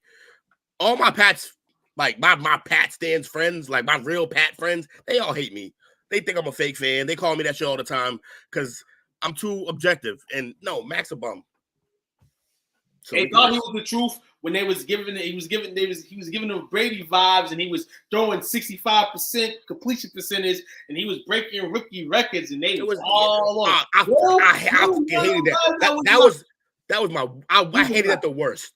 When the rookie he's breaking rookie record. Like, shut up. I don't want to hear that. Like, everybody can break rookie records these days because it's easy, because the whole passing game, the whole game is now catered towards the way people pass and the way teams pass. So all you gotta do is throw short intermediate routes all day, run the ball well, and you can smash them records. Like, why didn't everybody do? Because everybody didn't start right away. I'm done. And not everybody has Bill Belichick. I'm over it. Mac sucks. Mac and cheese ain't it, man. Return to the Zap. I was screaming at the game yesterday. Until we get a real quarterback. I saw you sent the video. That's so funny. Yeah, me dying. Man, you know, shout out, man. You know, out there pissing Pats fans off. So let's check out these top 10 power rankings. Number 10 got the Minnesota Vikings at 8-2. Ooh, hold on. Woo! Just like I said, I called this earlier. I said I knew it. They Drago, they bleed. We saw it now. They got smoked. Get them out of here. We don't believe no more. Tennessee's at number 9 at 7-3. I like it.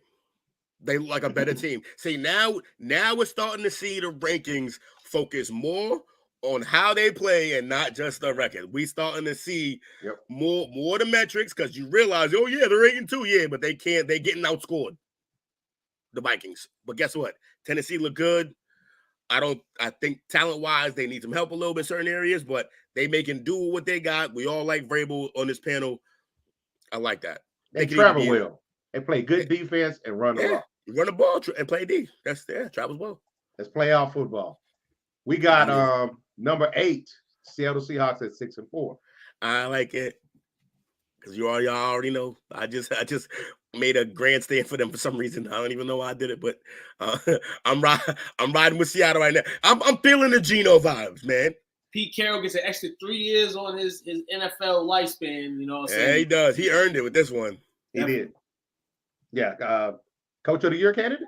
I was getting ready to say he's in line for it. You stole the words right. Literally, like I was waiting for you to stop talking to say it, but you said what I was gonna say. I've heard what's the coach for the Eagles? Sirianni, my man just bailed on his own team. He said the book's out on us. All right, well then you just called your record. You're not gonna get. They've been spending money all off season. You know, another one. All the talent. Another head coach on the low. Who's that? John Harbaugh. Oh yeah. Yeah, because they doing it with like duct tape and glue and shit. Like that's they grimy. Yeah. I gotta respect what they doing over there. This year that team is truly the definition of next man up. Yeah, that's true. Also in a whole lot of Lamar. Let me see. We got number 7, San Fran at 5-4 currently. And they'll move down to at least 6 because they played. I don't like it. In Baltimore yesterday. I don't like it. What? Think it's too high for them? I don't like them being ahead of Seattle or Tennessee right now. I don't like it. Because they have the team, but they've underachieved, so that needs to reflect in their in their rankings. The fact that they've underachieved needs to be reflected on their. I don't think it's underachieving. They're calling it. I think what they're doing is relating to what they did last year.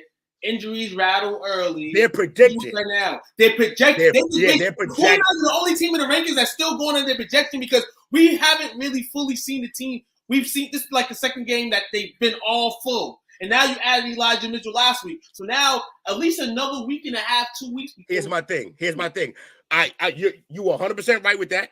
What they're doing is they're basing it more on projecting what this team could be versus what we've seen. But here's my problem. This is a week-to-week ranking. Call it what it is. You don't need to project. Right. Pull them back. They need to be. Hey, it says right here via yahoosports.com, it says the 49ers will remain. Hold on. And this is why my NFC Super Bowl pick into Kyle Shanahan and Jimmy Garoppolo give me a reason to change it. Well, Jimmy's giving you plenty, but I get it with Kyle though.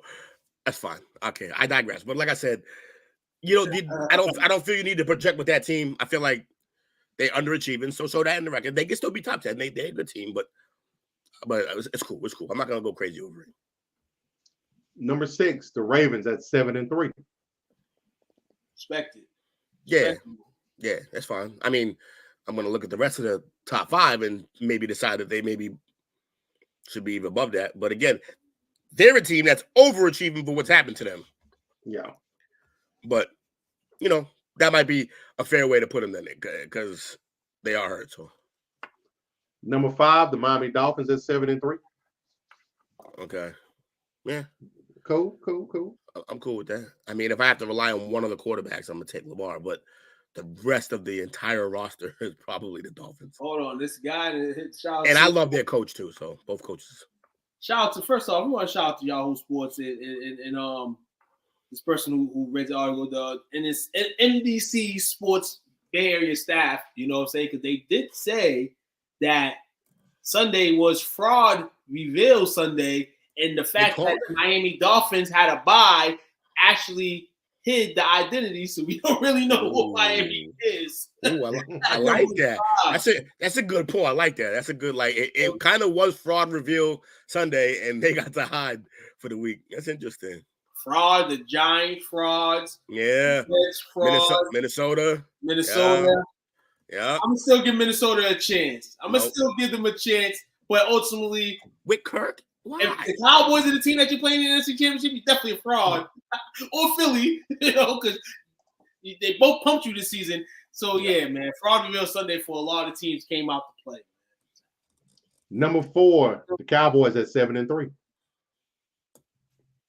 Fair. We should be number 3 team. We should be ahead of Buffalo. I agree. We should have Buffalo. But this is the thing right here. The inconsistency is wild. Yeah, we should be number 1 this week. Stop it. We should have beat the Packers last week. We didn't win that game. We didn't finish it. You could have beat the should be Packers. number You one could this have you could have won that game and this game and still would have been number 1. We should be talking today about early tickets for Patrick Mahomes versus Dak Prescott. But instead, Dak want to shit the bed, and the offense want to shit the bed, and the defense want to shit the bed. And now we're talking about Patrick Mahomes still against fucking Jalen Hurts. It's unbelievable. No, you are, because you already know my pick. My pick was, I mean, okay, continue. Buffalo Bills at 7-3. Understood. They I would have played the in Bills. Detroit. Yeah, fine. Yeah, I can't really argue with that. Philadelphia at 9-1. It's number 2. Number 2. Finally, they saw the light. Let's go. What I've been saying for the last couple of weeks. Good. I'm glad that they won it. Now, here's the one thing I'll give to them. I do think the blueprint is out right now. I do think teams are going to learn how to stop them, and it's going to get harder for them. But with that being said, they won a tough game. It looked ugly. It looked gross. Yeah. They easily could have lost. They toughed it out and still won, playing their kind of brand of football. So I respect that. But not enough to have the number 1 still. Which means number 1. Patty Mahomes and the Kansas City Chiefs at 8-2. And Andy Reid and Kelsey, and let's go. That team is just, you can't bet against that, man. They're back on track. They did it without their 2 number 1 receivers this week, and they still managed to get the ball to whoever he wants to throw to. And on top of that, Kelsey. I can't have another. Well, you're going to have to deal with it. I can have another 20 years of this one quarterback being dominant. Well, I can't have this. But shout out to Patrick like Mahomes. they said in here. Because that man is he's bad. When your tight end is about to get tackled and gives you back the football, you know he's a man. You know what I'm saying? Make it happen. Hold on. Make it happen, Mahomes. You can do something. Mr. Magic. And I like the way they summed it up here on this write-up. Patty Mahomes is like the NFL's Michael Myers. He's impossible to kill. Yeah, man. Bro, he did it to the Chargers again. I know they're sick because they came down at the end and actually got the bucket this time. They got the touchdown because last time they didn't. I think last time he threw the pick. Yeah. He came down, drove down, got it. And what did he do? The same thing that they always told you, don't do with Brady. It may be even worse with Patty Mahomes. And everyone thought, is he going to be able to do that without Hill? Well, the answer is yes. Mm-hmm. He is. He do it without Hill. He do it without Juju. He do it without McCole. He do it. Just put, line up. I'll line up. Line up. I got you. I'm better than all those running backs too, so you can throw me in the stuff too. You know speaking of the running backs though, I do like Pacheco. Yo, he looks good. I like the way he runs hard. The rookie, Pacheco is his name. He runs hard. He runs harder than Clyde Edwards-Helaire. Did he get hit last night? Yeah, I feel bad for him. He's a good little player, but like he's. I know when Andy drafted him, he had dreams of Brian Westbrook. I thought Sproles. But remember Andy had Westbrook, and Sproles is basically the only reason the guys like Sproles and all these backs are in the league now is because of the guy. I think personally is because of Warrick Dunn and Westbrook. Those 2 smaller running backs back in the day who kind of ushered in this era of actually being able to use small backs like that. All of these Debos, all of these dudes who are smaller backs coming in the league, they all owe it, I think, to Brian Westbrook, the way he plays. Them swing backs, like he's one of the and Andy Reid made him nasty. Shady McCoy. Shady. I say Shady's a little more traditional. Shady had moves like Barry. He just was not quite like Barry, but he was shifty but I digress. Yes, all those type of guys.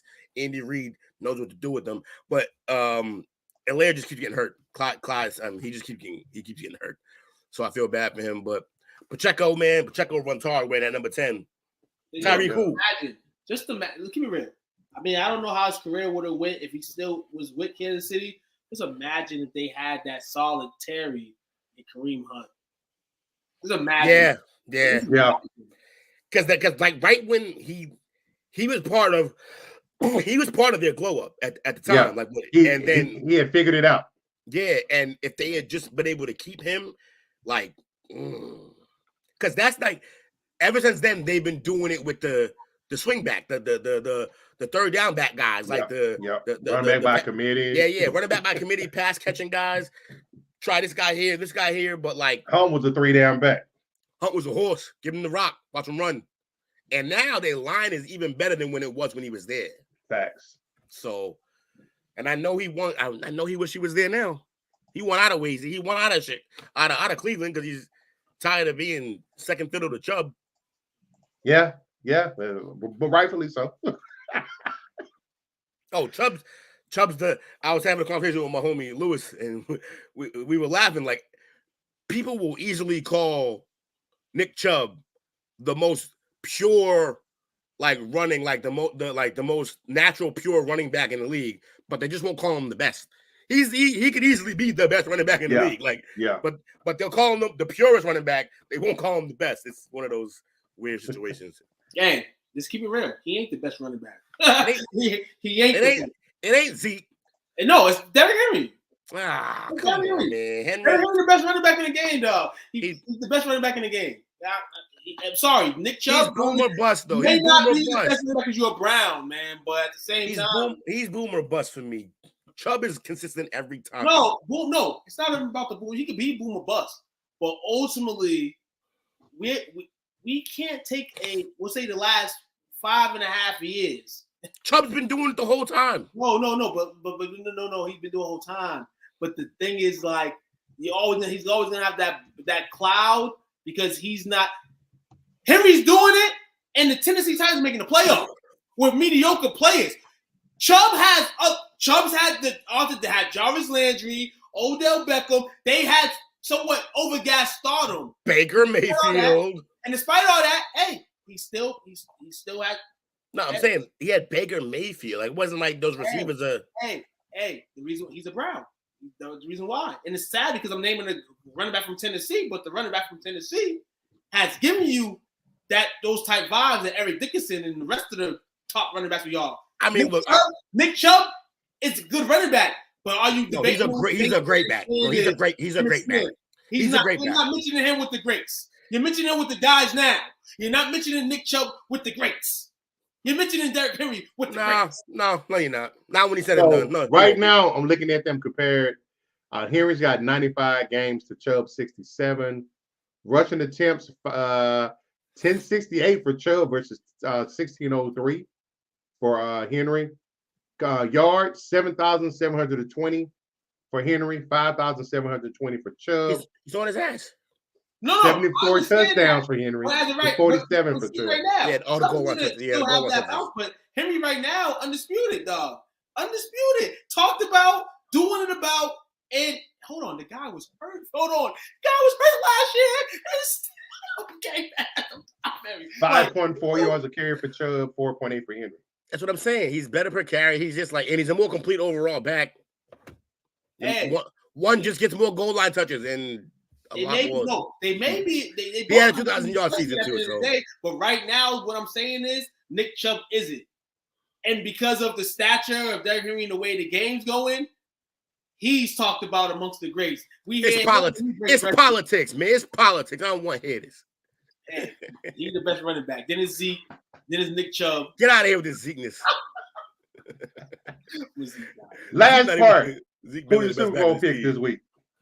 Chiefs, Cowboys, baby. Same spot. Yeah, same spot. That's where I've been. Now, baby. Tell you, dog, that's going to dethrone. Michael Parsons is going to be the guy, the Mahomes stopper. We've never had a guy called the Mahomes stopper. Ruben Patterson. No. Meet Parsons.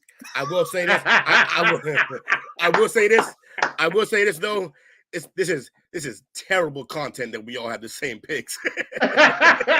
Well, yeah. I originally was saying Buffalo, but they definitely got some chink in the armor right now. Yep. I'm leaning towards Kansas City. It's KC, man. It's and KC, depending Dallas. on who shows up, I gotta slide Dallas in there. If they play like they played yesterday, they'll be there. Yeah. I can't believe I got Dallas going. gotta guarantee. Well, you gotta beat the Giants on Thanksgiving. I just want to pick Dallas all the way up, so that fall is so much further. All right, Stephen A. You trying to set it up? Oh man. All right, Stephen A. Yeah, right, bro. Who y'all got for shout outs tonight, fella? This is fun, man. Yeah, this is a good podcast, man. I told you, I mean, when we talked about it before, we said that this is our favorite one, and it's showing, man. This is our best one. We get busy with no defense. I mean, no disrespect to all the other subjects we cover and podcasts we do. I love them all. It's the flagship, baby. Right. This is the flagship right here. This is the one that gets busy. Shout out to everybody who tuned in today, man. I appreciate y'all. We had some funny comments early on. It died off a little towards the end. Probably too much cowboy talk. I understand.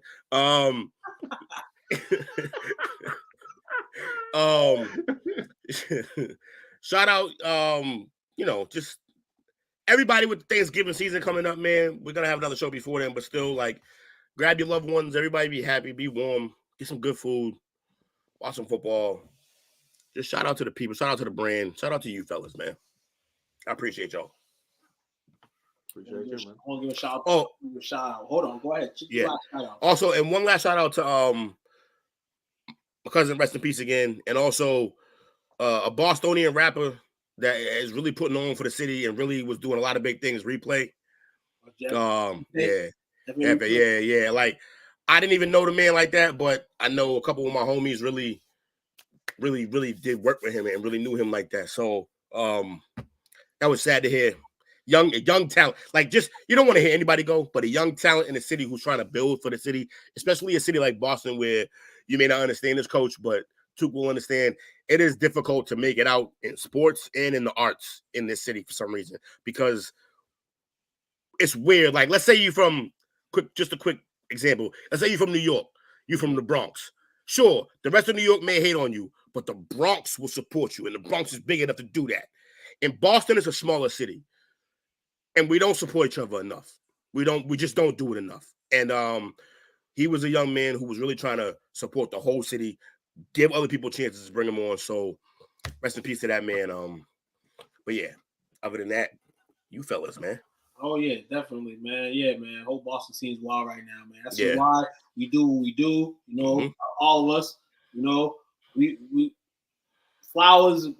We can care less about that. It's the norm of the, watching us do our craft and things like that, and watching it before it's too late, man. You know, nobody that's passed away right now. Condolences to everybody.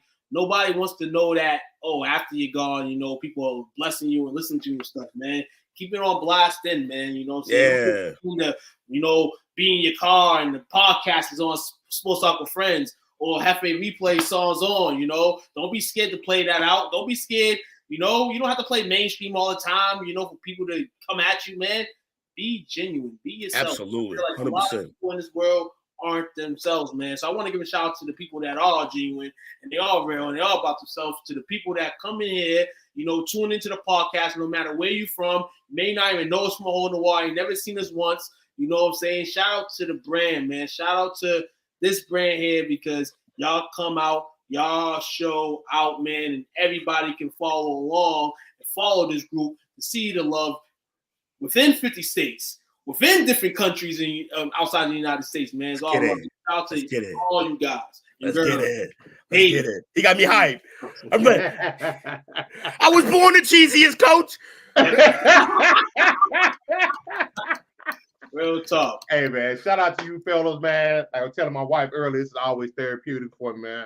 After a long day of work, come here and hang out with my fellas, man, and do our thing. Shout out to Bumpy, Blissful, RBLX, Jake, Kawan, Patrick, and Natasha. She stopped in there briefly. We appreciate y'all hanging out with us tonight.